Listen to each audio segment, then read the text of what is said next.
everybody, to the Nightly News Podcast. This is Professor Paul Miller, and I'm so fortunate to be sitting in today with our shining star, Director of First-Year Experience, Janet Bixler. Janet, welcome back to the show. Thanks for having me. So when I mentioned that, we'll talk about that in just a little bit more, but I want to also welcome a new Nightly News Media Club member and initial, this is your first podcast, right? Yeah. First podcast ever or just here? First podcast ever. Okay. You know what's funny is I actually get that a lot, and I hope that this is going to be something that you're not like super nervous about. But Sarah Whitmire is joining us today. Has already written a couple of really awesome pieces. In fact, most recently wrote a piece about the pajama drive that the Colleges Against Cancer Club is doing, which we certainly can talk about before the end of the show as well. But welcome to the show, Sarah, and thank you for being a part of the Nightly News Podcast. Thank you. Yay, Sarah. All right, well, there's a lot of sort of a hodgepodge of things that we're talking about. So let's just lead with what we started talking about there.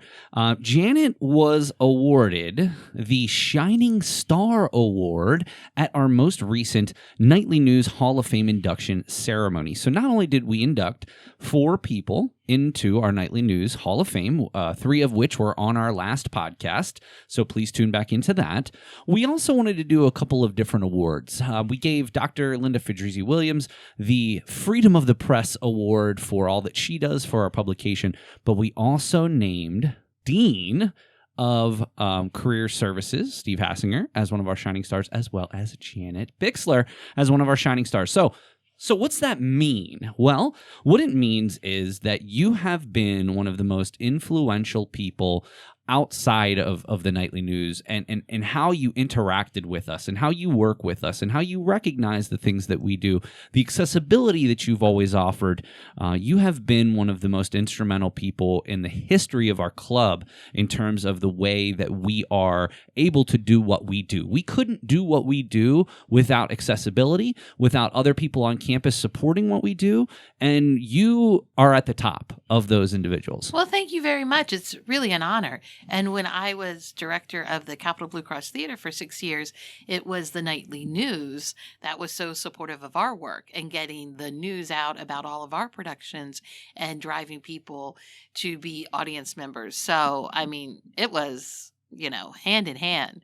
We were partners. I just thought it was kind of interesting because you'd let me know that you had another obligation during the first part, and I'm like, because it was a surprise. It was a surprise. It was great. So for the Hall of Famers, they knew that they were getting inducted into the Hall of Fame, but you and Steve and Linda didn't know that you were going to be receiving these other awards. So when you had said that you were going to be a little late, I'm like, please make sure you come because we have something that I don't remember exactly what I said, but I'm glad that you were there, and I'm really glad that we could honor you in that way. Well, it was a great surprise, and it's so great because, I've known you from the formation.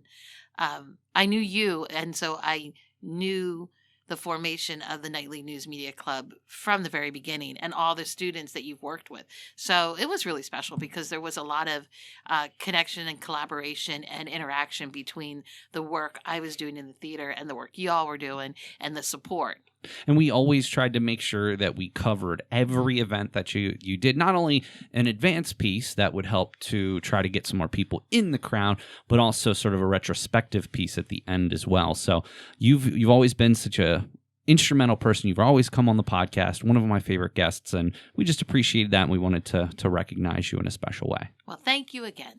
So our shining star, Janet Bixler. Well, before we get into some of the main details that we want to talk about today, we really want to start off by talking about the hand that holds the quill. So the hand that holds the quill, obviously we had you on last term. We talked about that, but there was some details of some things that we didn't quite get because you didn't want to quite put them out there at that time, which I totally get. But I want to talk about some of those now. First and foremost, I attended, absolutely loved it, came to the Sunday show where we got the goodie bag, which was so cool. From the Manchester Teas and Tarts. Manchester Teas and Tarts, yep. And I just have to tell you, in my own retrospective, this was one of the most fun pieces that you've ever done. Obviously, it was so interesting because it was an original piece. So it wasn't like something that you had been rehashed or retold. This was really the first time that this had ever been done. And I just think that was so special. It was so evident the amount of time and effort and energy that was put into this. And from what I understand, every show was either sold out or very, very near sold out. Yes, that's correct. So I was the producer for the show and helped to pull together all of the production qualities as well as promotions, and worked with the playwright who had hired an outside advertising firm to promote it elsewhere. And we had a great director, a great stage manager, a great music director, and then working hand in hand with the playwright and the composer. It was a phenomenal team. And then, of course, we had 23 actors that were so dedicated to a new work. And in times of trying to perform in these days of COVID, they were so dedicated. Well, and that's obviously one of the things that we can talk about here. So your role, and we've talked about this before on the show, your role here has somewhat changed. COVID really put a damper on the theater industry as a whole. And so you're kind of moving more into the first year experience piece of it and a little bit less on the theater side. So, I mean, to what extent, and we can get back to Hand That Holds the Quill in a second, but to what extent has that changed your outlook on the theater industry as a whole? If anything, every year people want to say that the theater is dying or live theater is dead. And if anything, COVID proves that it's not, because the creative individuals that create live theater, they pivoted very quickly and continued to create live theater virtually. And by doing that, they found new ways to tell stories. While it may be virtual, it's still using live theater.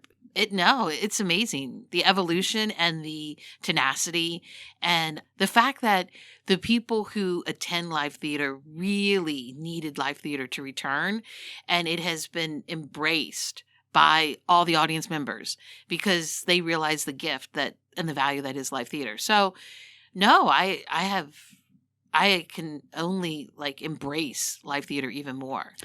Since you're not going to be doing as much live theater here at the college, where do you think your role is going to be in the theater industry as a whole? Well, outside of school, I work with a playback theater troupe, which is a type of improv theater using real people's stories, but it's long form improv, and it often has a therapeutic element, although we don't bill it as therapy at all.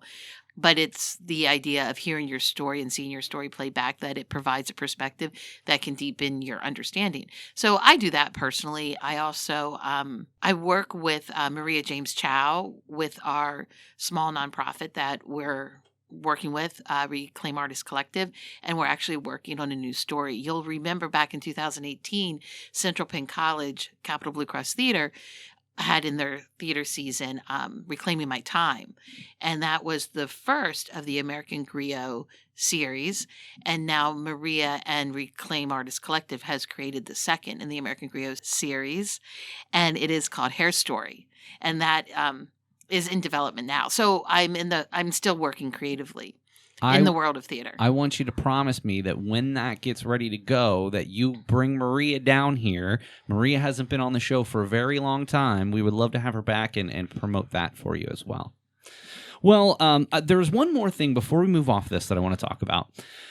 When you were on last time, you were telling us about a very, very special opportunity that you had on the Saturday run. So you did a Wednesday for the students, and then you did Thursday, Friday, Sunday here at the Capital Blue Cross Theater. However, Saturday, you were you didn't really want to let too much information out. So can you tell us now what actually went on Saturday? Yeah. So our playwright, Cindy Rock Dugalecki, she had reached out to the National Constitution Center in Philadelphia and asked if we could bring the play, which is almost a musical because it has a lot of music in it, to be performed at the National Constitution Center. And arrangements were made, and we took the whole show, almost all of the set pieces, all of the 100 of wigs. No, really, there was only like 23 wigs, but I think there was 100.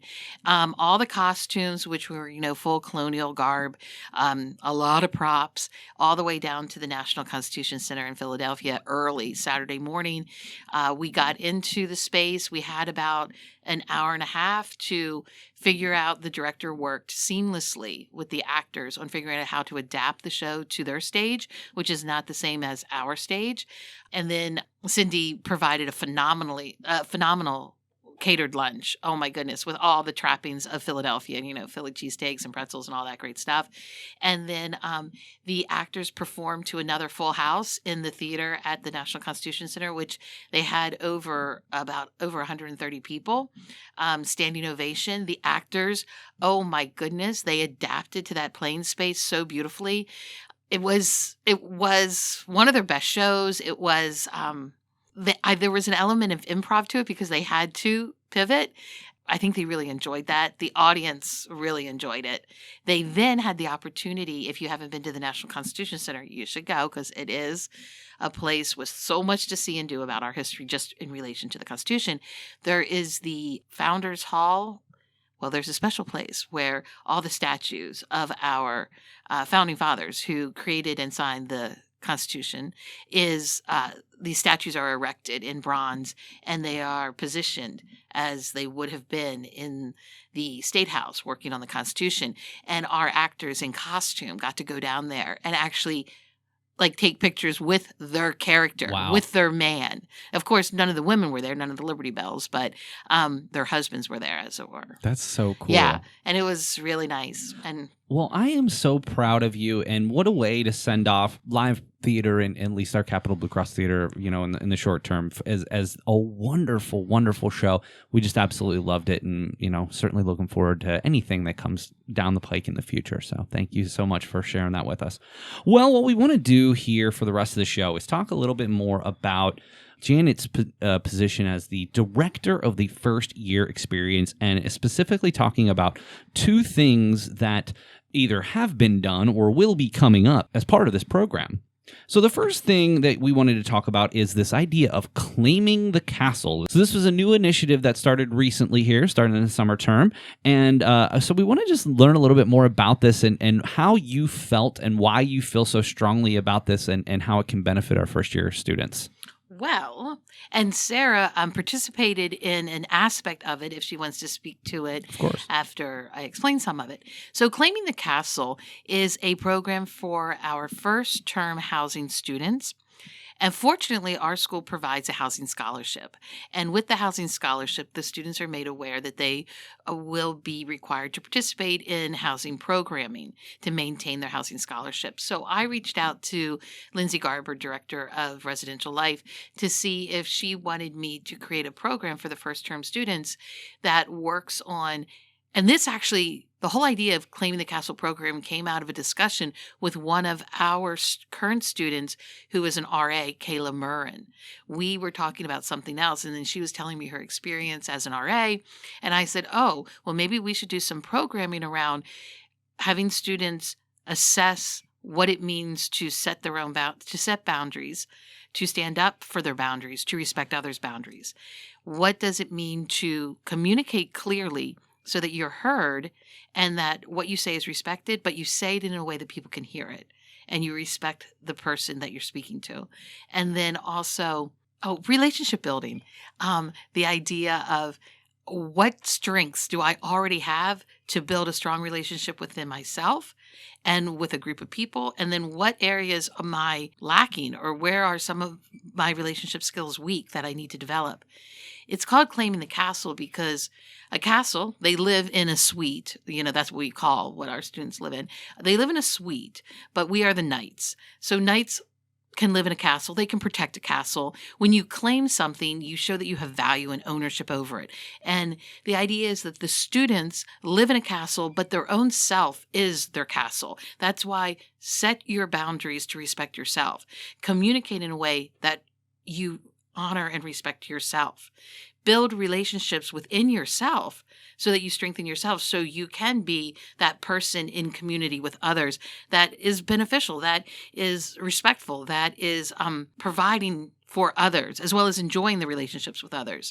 So it's claiming the castle is claiming their own self, owning and being accountable for their actions and behaviors, but claiming the castle that they live in and being responsible and respectful of that space and the community they live in. So, Sarah, since you had the opportunity to be a part of this programming, tell us a little bit more about what you took away from it. Well, my experience was kind of different from a lot of the other students that were in the suites because my first year, because of certain circumstances, I'm living by myself in the apartments. So it was a great opportunity to be able to get connected to other students that were in the apartments because our program was a little bit different. They had a topic on servant leadership. Mm-hmm. And I think it was really nice, too, just because not only was it beneficial for living in the apartments, it was beneficial for taking away for things that you do outside of school. A lot of boundary setting, which I personally understand that is a needed thing for people to work on. And it was a really nice experience being able to do that with other people in my community. I love it. Well, this is something that is going to be happening every term. Yes. And like Sarah mentioned, the first time we did it with every housing student so that all of our students would have this experience and we'd all be talking and working from the same page as we get new students in. Now, in the fall term, we only did it with our new students because all the other students who lived here previously had the experience in the summer. And we had a large group of 60 students. And from that, we learned from the summer. And the RAs gave us a lot of feedback because they were very, the resident assistants, they were very helpful in facilitating the program. So they gave us a lot of feedback. We took that feedback and we adapted how we delivered the program. We brought on another facilitator, Dr. Curtis Spencer, who is an adjunct faculty member with us teaching a different section of CPC Foundations. And he was able to take what I do and do it with another group of students. We did that, and now we have evaluated our fall season of Claiming the Castle, and we're revamping it again. We're going to have a smaller group that comes to the winter term, just as it is in our history of Central Penn College. We just get a smaller influx of students in the winter term. So we're going to revamp the structure of Claiming the Castle in a way that is really, hopefully, meaningful for this small group of students. And it's very exciting. Well, I love it because this gives you an opportunity to really connect with these individuals coming in here. A lot of times when you go to a new school, you're trying to really understand the lay of the land. And I think that this, and just in my experiences and talking with people, this was a really, really helpful thing to get outside of the classroom, but still have programming that's going to be useful for them as they engage in their college experience. Yes, I hope so. Speaking of things that are going to be valuable for their educational experience, big things that going on here with the First-Year Experience program. And one of them is something that you have also done in the past called the Knights of the Round Table. Two different opportunities for students to be a part of this. December the 2nd from 12 to 1 in ATEC 200 and December the 9th from 6 to 7 in the Capitol Blue Cross Theater. Tell us a little bit more about what is Knights at the Round Table and how can people get involved? Well, Knights at the Round Table is actually has a subtitle, Knights at the Round Table, Sharing Stories and Dialogue with President Dr. Linda Fedrizzi Williams. It's an opportunity for our first, second, and third term students to have a casual meeting with our president. We meet for an hour, and for the first 10 minutes, President Fedrizzi will share her personal story of how she came to be our president, and a little bit of background story on who she is as a woman and a mother and a wife. And then the rest of the time is opened up for the students to ask questions. In the past, we've had really deep, thoughtful questions about the longevity of the school, about the direction the school is taking and her work with the direction of the school, the vision of the school, as well as specific things about housing scholarships, specific things about internships. Then we get lighthearted questions. people asked her what her favorite era is. They've asked her, about she has a history of being a big sports fan, also a lover of music, and she has a history of working in clubs as a DJ. So they ask a lot of different questions. The goal of Knights at the Round Table is, one, to demystify the office of college president so that the students know that she is accessible. By demystifying the office of the president allows the students to also realize that her story and her journey is very similar to so many of the students that are here at Central Penn College. And it is amazing when the students provide feedback about, I'm so glad I heard your story because I was about ready to give up. And then another thing is for the students to create a bond with her so that they can interact with her on casual or formal situations going forward, and providing opportunities for networking because they have that foot in now. They're talking to her. But then it's also an opportunity to create a bond to the school because it's our youngest, newest students that have an opportunity to really get to know and connect with somebody at the very top of our school. And the idea of, we hope they have a sense of belonging and that they want to stay and create more stories and more experiences here at Central Penn towards graduation. And I think that that's something that's really interesting. I actually had the opportunity to take one of my classes down to the Knights of the Round Table, and I really took a lot away from it. I think the students took a lot away from it. Sarah, have you had the opportunity to be at one of these yet? No, unfortunately, I haven't. Well, so let me ask you, this, I hope, is something that you consider attending. If you had the opportunity, and I'm sure have you met Dr. Fedrizi? Briefly. Okay. So you've had the chance to meet her. Let's say you want to go down there, what would be your thought process in terms of the types of questions that you would ask about the college or just life in general? For me, it would probably be, what is your drive? Like, why do you do the things that you do? And how can I personally keep the things that I want to do in check? Because of sometimes it can be hard as a student to keep that drive going, especially when you are so focused on your grades, and then you kind of lose sight of the bigger picture. Well, it's funny because you made a comment to me when you were turned in a story last week that you're a perfectionist. What do you mean by that? Because being a perfectionist means different things to different people. Yeah, for me, like, it just has to be accepted, and be like acceptable would just be the only thing that I could think. I think that this is a really excellent opportunity for our first year students. And now Janet says it's really for people in their first 3 terms. But that being said, I took students that were a little further along in their education, and they took a lot away from it too. So again, we really just want to promote the first year experience night at the round table, the discussion and sort of Q&A, informal Q&A with our president, Dr. Linda Fedrizi Williams. That'll take place on December 2nd from noon to 1 p.m. in ATEC 200, or December 9th from 6 to 7 in the Capitol Blue Cross Theater. All right. Well, as always, we certainly appreciate Janet's wonderful commentary about not only just working with the Capitol Blue Cross Theater, but also her position as the First Year Experience Director. So, Janet, we thank you so much for being here. And Sarah, thank you so much for being here. I know that, sometimes your first podcast is maybe a little nerve-wracking, but this wasn't so bad, was it? No, not at all. No, we'll have you back in future terms. Sarah is one of our new students and, one of our go-getters already. You can tell already has written 2 stories for the Nightly News, doing very well in our coursework, and we certainly look forward to having her be a valuable member of the Nightly News moving forward. So, Sarah, thank you for being you, but also not only being a part of what we're doing in our program, but also with the club. All right, thank you. Of course. All right, well, that's going to do it for this portion of the Nightly News podcast. Stay tuned. We will be back with Dr. Cassandra Hillegass and talk a little bit more about the Central Penn College Business Club. We'll be right back. This is Brant Ellsworth, Assistant Professor of Humanities at Central Penn College. Thank you for listening to the Nightly News Podcast.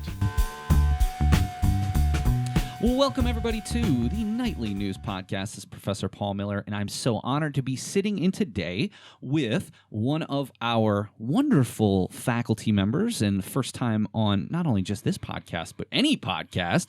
I'd like to welcome Dr. Cassandra Hillegass. Dr. Hillegass, welcome to the show. Thank you for having me. Of course, and we are also being joined by our Nightly News president, Jen Dulac. Janelle, welcome back to the podcast. Thank you. I love being on. Well, we certainly love to have you, and we hope that we have you on many, many more times before that graduation comes soon. So, well, Dr. Hillegass, one of the things that we want to talk about today is the club that you are advising here, the Central Penn College Business Club. So we'd like to talk a little bit more about that, but also sort of what brought you to Central Penn and what your history is with the college. And obviously, you're one of our newer faculty members at the full-time ranks. So I guess we can start at the beginning. How did you end up being, getting into the profession of being in higher education?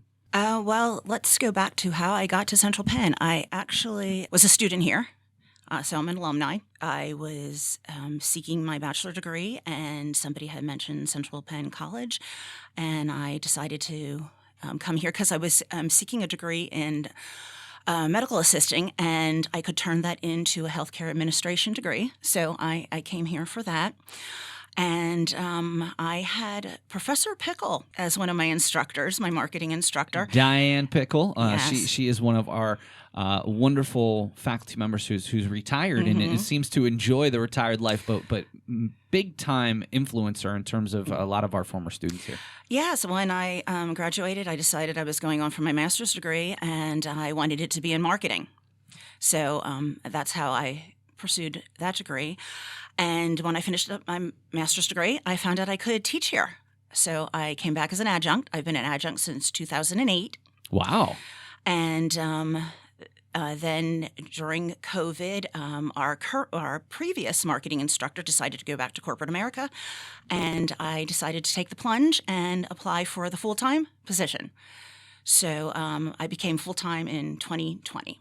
Now, when you think back, and this is kind of a question I always ask, when you think back to, your first impressions of higher education, obviously you were a student and then you moved into being a professor and then, still being a student because obviously you've gotten your doctorate as well. What were some of your first impressions? Like, why is this something that you decided that you want to spend the rest of your career doing? I was not a very good student in high school. And when I started again in my early 30s, I found out I actually loved academia. I loved learning. It was definitely a different world going back to it. And like I said, I was going for my associate degree in medical assisting, and I was like, I don't want to stop. And then somebody, Steve Sands, I don't know if you knew Steve Sands, he was an instructor here. He came to the school that I was attending and mentioned the articulation agreement they had just recently signed. And I was like, yeah, I want to keep going. And like I said, then I was inspired by Professor Pickle and kept going on for that. And then when I was working here, I was like, I just want to get my doctorate now. So I think one of the things like I always talk about, and I'm sure Jen's heard me talk about this 1,000 times, when I was in school, I never thought of being in education. I did enjoy school. I did enjoy learning, but I never thought that I had the patience to be able to do it at this level. And it was one of the people who had such a major impact on me in my undergrad, one of my old professors, Dr. Laux at Slippery Rock University. He was a huge advocate of continuing your education, going for a master's degree. And then once I started going for my master's, I started thinking to myself, okay, well, what kind of positions is this going to get me? Because one of the key pieces that I talk to Jen and I talk about any of my students who I believe that a master's degree might be a good fit, I always talk to them about making sure you understand why you're going for it. I think sometimes a lot of students fresh out of college just have graduated. I think a lot of times they just want to keep going with their education because they're not totally sure what they want to do. And I always tell them to pump the brakes. You can't just go on and get more education because you don't have, or you're not sure of what your options are, because what you're going to end up doing is you're going to have a master's degree with no experience to show for it. And that can be even worse than having a bachelor's with no experience. So what I always try to suggest to my students is, hey, go out, get as much experience as you can before you go back to school. And hopefully, if you have that opportunity with a company, they will support you, whether that be financially or whether that be other ways that they might be able to support you there. Now, Jen, I know that you're obviously one of our top performing students here. What do you think, your long-term outlook is on potentially going back to school? It's something that I have considered because, you were talking about how you've never really thought about being in teaching higher education until you started doing it. But even when I was younger, I remember we would put on like the board who we thought were heroes. I forget why we did this. Maybe it was like National Hero Day. Who knows? But people were putting up police officers and firefighters, and I asked my teacher to write in teachers underneath all of those different options. And like, I've always thought it was a really great option for me because I always loved helping people and stuff like that. So I've never closed the door on the option of doing higher education or even doing military. I think that's another avenue. I just kind of, like you said, kind of want to gain experience in the real world and do the things that I like doing now so I can see if that's what I want to do when I do higher education. 100%. And I do think that a lot of things have changed even since I was in school, because I went from my master's degree from 05 to 09. I think one of the benefits now that a lot of companies are offering is some type of tuition assistance, where you didn't really see that as much, even 10 or 15 years ago. I think businesses especially, are understanding that being a lifelong learner is really what's so important, that business, even communications, evolves over time, and that to be relevant, you have to always be getting some type of education. So you're here, you're 2020, you take the plunge full time, you start teaching right in the middle of COVID. Yes. I mean, gosh, tell me about that. Your first semester here as a full-time professor, you're pretty much all online and doing synchronous and even asynchronous classes. Well, how was that for sort of an introduction to this field? Well, it was definitely different. My first full-time term was October, the fall term of 2020. And we came back on campus that term. So I had been doing online the spring and summer, came back on campus, which I totally enjoyed. It was great to be back and seeing people. And when I was an adjunct, I taught a lot out of Lancaster and online. So it was great to be back on the Summerdale campus. So I remember taking a picture like my first day here. It's like, I'm back, I'm home, okay? And then we taught for, I forget how many weeks it was, but then we went on Thanksgiving break, and we didn't come back. We ended up staying virtual. Right. And then we stayed virtual, I think, the first 2 weeks of the winter term. Correct. So it was kind of culture shock. I'm excited to be back on campus, to be seeing the students, to be seeing, my colleagues. And then, we're back home again. So And I have to give our students really a lot of credit. I mean, yes, it's difficult for us to kind of yo-yo back and forth. We were off campus for 2 terms. We come back for 2 months. We're back online for another 6 weeks, 8 weeks. I mean, gosh, as a student, Jen, obviously you excelled through this. How did you deal with the back and forth of being in the class, living here on campus, to back home, to, all these different components of what we dealt with in 2020? Oh, hardly. I mean, when you think about professors and where their proximity to home is, it's anywhere between, it could be 2 hours away, farthest, but, it's usually closer to like 15, 30 minutes. For us students, I mean, especially me, home is thousands of miles away. My parents live in Florida. To me, when COVID hit and it was March 15th, it was the day I was going to have my art expo, I got told, like, you have to leave, and I didn't have anywhere to go. I wasn't going to fly to Florida that day, especially with the risk of COVID. So I was categorically homeless. And I was living with some friends in New Hope who luckily let me into their home. I told them it was going to be 2 weeks. It ended up being 7 months, but they were like lovely, lovely people. And, I think that by being given a space to do my work and not being pressured to kind of engage with them as like a family member, but just like do what you need to do, do what you need to do to get out of here, because they understood that the situation was not where I wanted to be. So they were really supportive. And I think that having that people to be my backbone for me was especially helpful. And I got to be honest that, everybody dealt with this in different ways. Mm-hmm. And it was very difficult for us all in some way or other, and maybe in some cases more difficult than for others. But Dr. Hillegass, I can only imagine what it was like for you, your first semester, your first term here at Central Penn, to have that situation. And, obviously one of the biggest things for us was just trying to be understanding and trying to be flexible. And I think of anything, the thing that I learned most from this experience is how important flexibility is and absolutely. understanding that we need to be supportive of our students. I do think that there is a fine line between how supportive you can be, in that if you're too supportive and too flexible, people may take advantage. But I really do think that the flexibility piece was key, wouldn't you say? Oh, absolutely. And I think as a college community, we are. I think all of us, where we all often mention how we're like that community, family or something. Like I said, this was for me coming home. And I think we're really like that, very supportive of each other as faculty and staff, but also of the students. Absolutely. So one of the things that we really want to chat with you about on the second part of this episode here is one of the things that you are a part of here in addition to your teaching duties. So when you came here, we had a Phi Beta Lambda chapter of basically a college version of something called FBLA, Future Business Leaders of America, something that people might be familiar with. Now, we were talking before the show. Unfortunately, because of COVID, that club kind of had to morph into what it has become today. Do you just want to talk a little bit about what some of the circumstances were about how the business club has come into existence? Oh, absolutely. Yes, we were Phi Beta Lambda, but there was a lot of national requirements because it is a national club of sorts. And the people who were members at the time, with COVID and everything, we couldn't have the on-campus meetings anymore. The events were most likely canceled. I wasn't here for them, so I'm not sure of all the details.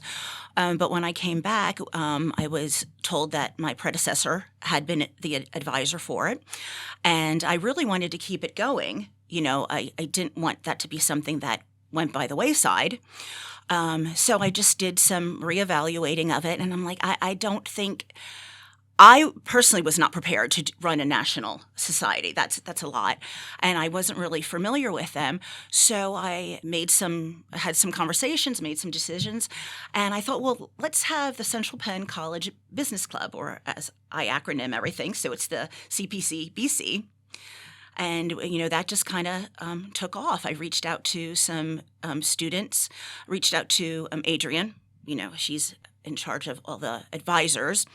And we made some decisions, and it really took off. Our first term, the winter term, was our first official term. I think I pretty much had 3 members who were the governing body. But, just in the year, I'm amazed what they've impressed me. And and Jen, you can certainly speak to this. One of the biggest issues that we had as a campus is trying to keep any type of momentum in the clubs when we were gone for 2 terms. I mean, the Nightly News, we were very lucky to have a very strong core group of people, but other clubs weren't so lucky. I don't know, Jen, do you want to speak to that and how the being at home and how, all the other things that were going on really kind of led to some clubs dissolving or just kind of losing some members, losing some steam? Yeah, I mean, the one that really makes me the saddest is when I think about drama club. Like, it went from all of that high energy in person to going to like doing improv in a little box on your screen, and then eventually that kind of fizzled, and here we are now with the lack of a drama department.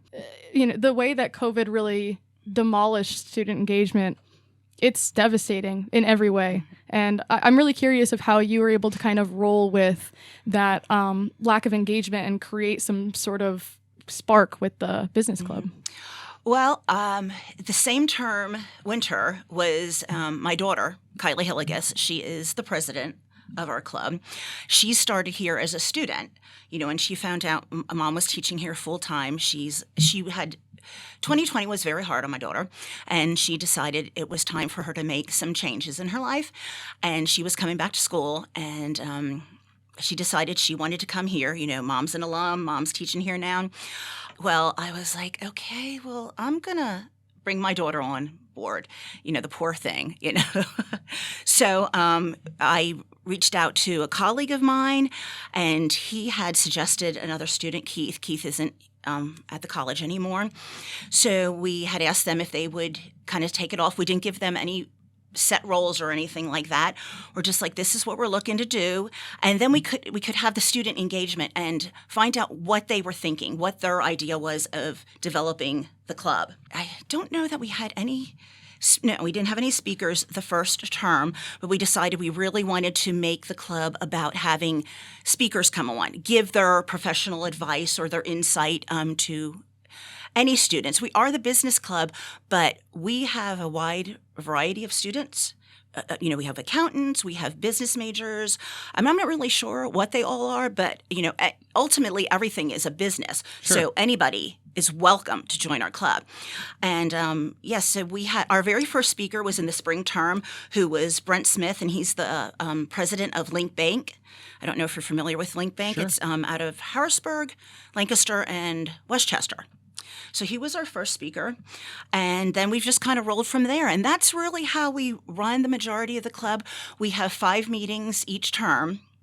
Typically, we like to fill 3 of them with speakers, and then the other 2 we will do club business. Sure.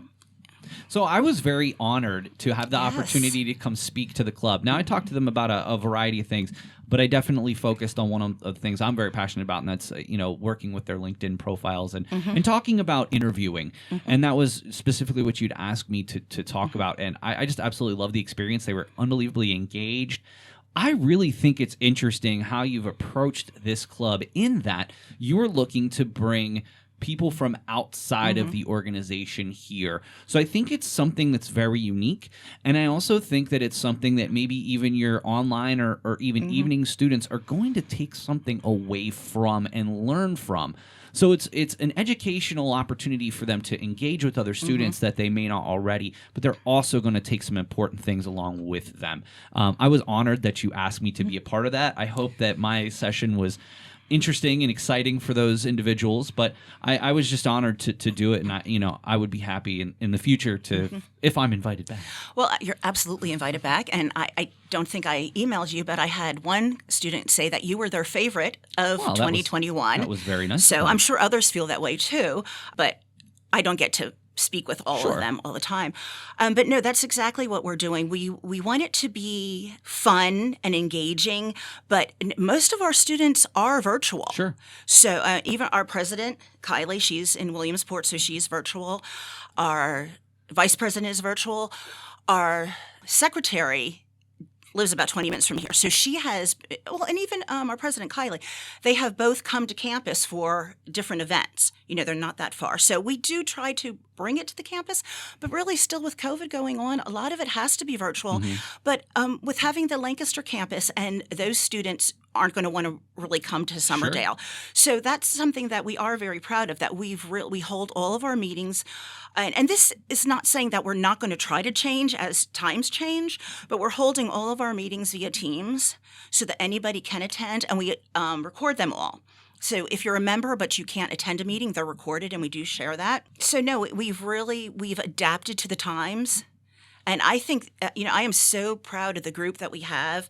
They've really, I'm the advisor, so I, give them input. I help to find speakers for us, but they've run with it. And really, I am so proud. It's less than a year. So what they've done, I think, is phenomenal. One of the things that I really wanted to point out is I think as we look back to COVID, I think one of the things that we're going to all be pleased with is how we were able to make some long-term changes.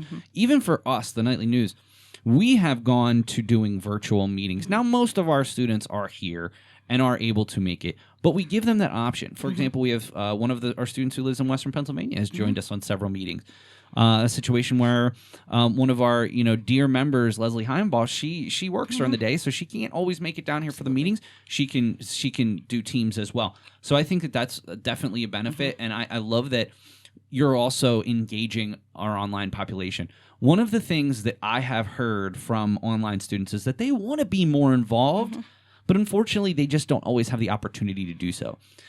Before we get out of here, I have one really important question that we're going to talk about some of the events that you have coming up. Okay. So you'd mentioned that your daughter is the president of the club. What is it like to work professionally with your daughter in this capacity? It can be challenging. I know my daughter's work ethic, so I knew when I asked her if she would take on this role. I think it's more pressure on her, though, because she knows my standards and she knows what mom's expecting of her. And I sometimes have high expectations. And she knows that she, now it's not just mom. Now it's Professor Hillegass. And sometimes she slips up and she'll, say something about me. Maybe I'm like, I get it. I know I'm mom. You can't, jumping from role to role. But she knows that I have these standards, and she's knocked it out of the ballpark, living up to my standards and surpassing them. And like I said, I feel kind of bad for her because I'm like, Kylie, I need your help. Mom's reaching out to you now. I need your help. I'm taking this on. I need somebody that I know is, because I knew some of the students from being an adjunct, but I didn't know them as well as I know them now after being full-time for the year. So I needed somebody who I knew would take on the role. And like I said, she's surpassed what I even expected of her. That's fantastic. So, yeah. Well, real quick, I just want to talk about some of the events you have coming up in the winter term. First of all, you're going to have the district manager from Dollar Tree, Harry Hitz, who's going to be coming in on January the 12th to talk a bit more about people, developing a career path and some interviewing skills. The following meeting on January the 26th of 2022, Diane Weller, who those of you who engage with career services know her. She's a CPC alum and also involved in the 1 Million Cups campaign. Their group has 800 volunteers in over 40 states trying to foster entrepreneurial spirit, as they say. And then Ed Schwartz will be in talking about difficult conversations with customers February 23rd of 2022.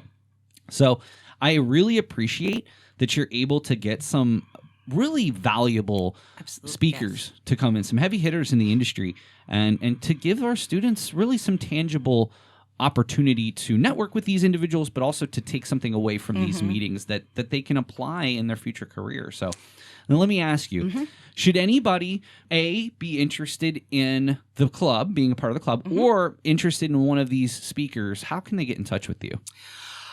They can email me or email Kylie. I'm just Cassandra Hillegass at centralpenn.edu. Kylie... I can share her email along with I'm not if sure that's what they are. They can email us. They're welcome to. We're always looking for other speakers. Yes, if any student, and I mean any student, if you're on campus, if you're in Summerdale, if you're in Lancaster, if you're online, yes, please. We've had students show up at these meetings, and they just keep coming back. Because we have had some really amazing speakers. I know one of our students reached out to one of our previous speakers and now has a mentor of sorts. Wow.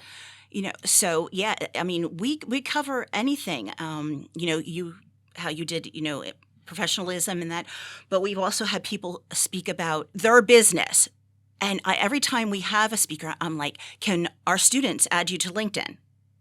After speaking with you, Absolutely. All about LinkedIn, and everybody is, they're like, oh, sure, please or they're giving out their email. So students have contacts after they, even before they're leaving the college to somebody who could be a potential employer or somebody that they can network with. So I see so many benefits to the club, and I'm so proud of them. Awesome.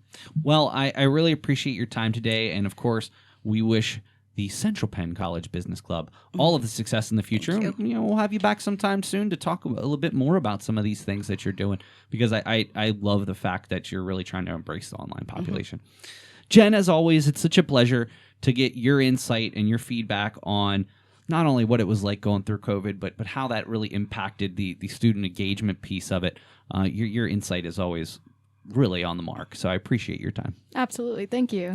All right. Well, that's going to do it for this episode of the Nightly News Podcast. For Dr. Cassandra Hillegass and for Nightly News President Jen Dulac, this is Professor Paul Miller, and we'll see you again next time on the Nightly News Podcast.